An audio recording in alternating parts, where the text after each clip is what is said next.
Hi tears, நாங்கள் எல்லோரும் குடும்பத்தோடு எங்கே கிளம்பிட்டுருக்கோன்னு பார்த்தீங்கன்னா நம்ம சிறுவாபுரி முருகன் கோயிலுக்கு தாங்க போயிட்டுருக்கோம். இது நாங்கள் வேண்டுதல் வச்சு 6 வாட்டி கோயிலுக்கு போகலாம் அப்படின்னு சொல்லிட்டு இது வந்து 4வது வாட்டி கோயிலுக்கு போயிட்டுருக்கோங்க. வழியில் பார்த்திங்கன்னா செம்ம வெயில். 2 பேரும் தனித்தனி வேண்டுதல் வச்சுருக்கோம், நானும் என் வீட்டுக்காரரும். நாங்கள் 2 பேருமே முருகர் பக்தருங்க. வந்தீங்கன்னா வர வழியிலே பாப்பாவும் தூங்கியாச்சு.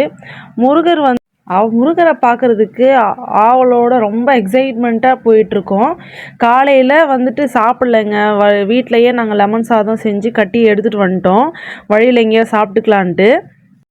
திடீர்னு என்னன்னு தெரியலங்க, என் வீட்டுக்கார் வந்து நடுவுலையே நிப்பாட்டிட்டாரு வண்டியை. கண்ணாடி கடையை பார்த்ததும் எதுவும் வாங்கணும்னு ஆசை வந்துடுச்சு போல். அண்டு பார்த்திங்கன்னா எவ்வளோன்னா, ஒரு சைடு ஃபுல்லாக 70 ரூபா, இன்னொரு சைடு ஃபுல்லாக 100 ரூபாய்க்கு விற்றுட்டு இருந்தாங்க. எங்கள் வீட்டுக்கார் வந்து பார்த்தாங்க, அல்டிமேட்டுங்க. அவர் வந்துட்டு ஒரு 100 ரூபா கண்ணாடியை 40 ரூபாய்க்கு கேட்டிருக்காரு. அவங்க முடியாதுன்னு சொல்லிட்டாங்க. சரி, நானும் வேணான்னு சொல்லிட்டேன், இன்னொரு நாள் வாங்கிக்கலாம் அப்படின்ட்டு. சரி, வழியில் அப்படியே ஓரமாக நிழலான ஒரு இடத்த பார்த்து வண்டியை நிப்பாட்டிட்டு சரி ஒரு லெமன் சாதம் சாப்பிட்டுட்டு இருந்தோம், உளுந்த வடையும் வச்சு சாப்பிட்டோம். அண்ட் ஃபைனலாக கோயிலுக்கு வந்துட்டோம். அண்ட் சூப்பராக இருந்துச்சு. நிறைய லைனாக ஆட்டோ நிற்குதுங்க ஃப்ரெண்ட்ஸ். ஃபுல்லாமே காரு ஆட்டோ மெயின் ரோட்லேயே நிற்கும் பார்த்திங்கன்னா.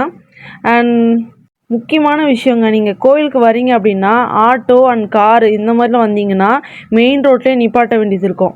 மெயின் ரோட்டில் இருந்து உங்களுக்கு கோவில் வரைக்குமே லோக்கல் ஆட்டோ அண்ட் மினி பஸ்ஸில் போகிறாங்க, அது மட்டும்தான் உள்ளே போகுது. அண்ட் ஆட்டோ பார்த்திங்கன்னா ஒருத்தருக்கு 20 ரூபான்னு வாங்குறாங்க. அண்ட் மினி பஸ்ஸில் ஒருத்தருக்கு 10 ரூபா வாங்குறாங்க. உங்களுக்கு எப்படி சௌகரியம்னு சொல்லி பார்த்து போய்க்கலாம்.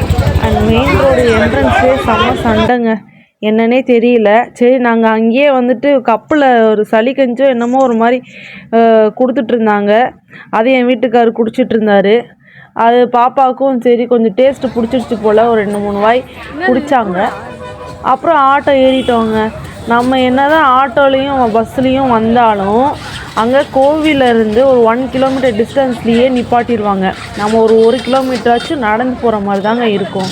வழியில் ஃபுல்லாக சந்தை மாதிரி நிறைய கடை போட்டிருக்காங்க ஃப்ரெண்ட்ஸ். ட்ரெஸ்ஸு கடை அண்ட் காய்கறி கடை, முடக்கத்தானுக்கு ஏதோ கிழங்குன்னு சொல்லுவாங்க இல்லையா அந்த கடை, அப்புறம் நிறைய ஒரு ஃபோட்டோ ஃப்ரேம் பண்ணி கொடுக்குறது அந்த மாதிரி நிறைய இருந்துச்சு.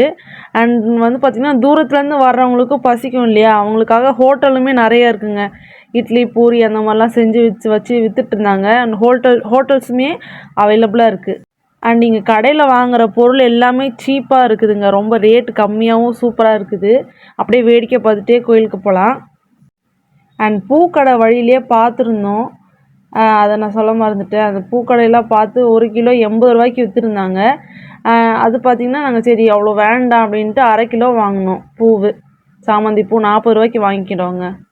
கோயிலுக்கு மெயின் என்ட்ரன்ஸில் பார்த்திங்கன்னா பெரியவங்க, வயசானவங்க, ஹேண்டிகேப், அப்புறம் கை குழந்த வச்சுருக்கிறவங்களுக்கெல்லாம் தனி லைன் மட்டும் விடுறாங்க. மற்றவங்க நார்மல் பீப்புள்ஸ்க்கெல்லாமே வந்து பெரிய லைனுங்க, அந்த க்யூ வழியாக தான் நம்ம நடந்து நின்று வரணும். ஆனால் பார்த்திங்கன்னா ஒரு டிஸ்அட்வான்டேஜ் என்னென்னா, இந்த குழந்த வச்சுருக்கிறவங்களும் விடுறாங்க, அந்த லைன்லையுமே செம்ம ஒரு தள்ளுபடியாக அப்படியே ரொம்ப நின்று சண்டை போட்டு உள்ளே போகிற மாதிரி தான் இருக்கும். கொஞ்சம் கஷ்டமாக தான் இருக்கும். என்ன பண்ணுறது, முருகரை பார்க்கணும் இல்லையா, ஒரு ஆசையாக வந்துட்டோம், எப்படினாலும் பார்த்தே ஆகணும்ன்ட்டு நாங்கள் லைனில் நின்று வந்தோம்.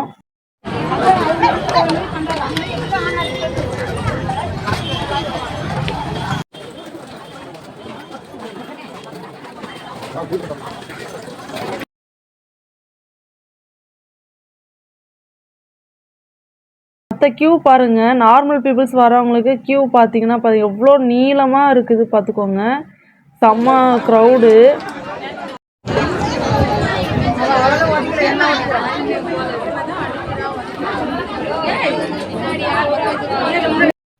சாமியை பார்க்க கருவறைக்கு உள்ளே போகிற அந்த லைன் வர வரைக்கும் சைடில் நிறைய பேர் தண்ணியெல்லாம் கொடுத்தாங்கங்க. ரொம்ப நேரம் நிற்கிறவங்க, வயசானவங்களாம் கஷ்டம் இல்லையா, தண்ணியெல்லாம் கொடுத்து தாகத்தை தீர்த்தாங்க.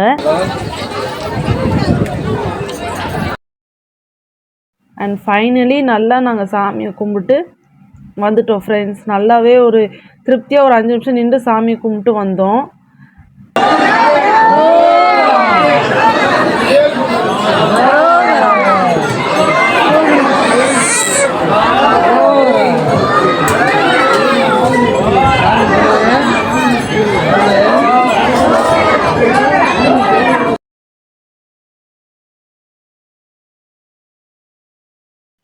அப்படியே பார்த்தீங்கன்னா வெளியே வந்து ஐஸ்காரர் வித்துட்டு இருந்தார். ஐஸையும் அப்படியே சாப்பிட்டுட்டு, அந்த ஒரு ஐஸ் வந்துட்டு சின்ன வயசில் சாப்பிடுவோம் இல்லைங்களா, அந்த ஐஸ் தாங்க. பார்த்தா வந்துட்டு சின்ன ஐஸாக இருந்துச்சு. நானும் ஒரு ஆசையில் வாங்கி சாப்பிட்டேன். ஆனால் ஒன்று 20 ரூபாயாங்க. பெரிய நல்ல ரேட் வச்சு வித்துட்டு இருந்தார். சரி, அதுக்கப்புறம் ஏன்டா வாங்கணும்னு ஆயிடுச்சு. இந்த பாட்டி பார்த்தீங்களா, இந்த பாட்டி வந்துட்டு ரொம்ப நல்ல மனசுங்க. ஏன்னா வந்துட்டு இந்த பாட்டிக்கிட்ட நான் நின்றுட்டு இருந்தேன் பக்கத்தில்.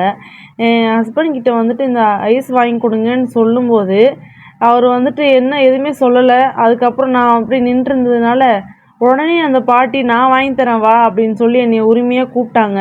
அது எனக்கு ரொம்ப நெகிழ்ச்சியாக இருந்ததுங்க. அந்த பாட்டி ரொம்ப எனக்கு பார்த்தோன்னே இல்லை பாட்டி பரவாயில்ல அப்படின்னு சொல்லிட்டு நானும் வந்துட்டேன். அடுத்த வாட்டி அந்த பாட்டியை பார்க்க வரும்போது ஏதாவது கொடுக்கணுங்க. இந்த விலாகை பார்த்து உங்களுக்கு ஒரு ஐடியா இருக்கும்னு நான் நம்புகிறேன். அண்ட் நெக்ஸ்ட் வீடியோவில் நான் நெக்ஸ்ட் வாரமும் நான் கண்டிப்பாக இந்த கோவிலுக்கு வருவேன். ஏதாவது டவுட் இருந்தால் எனக்கு இந்த கீழே கமெண்ட் செக்ஷனில் கேளுங்க, நான் உங்களுக்கு கிளாரிஃபை பண்ணுறேன். சரிங்களா? பாய் டியர்ஸ்.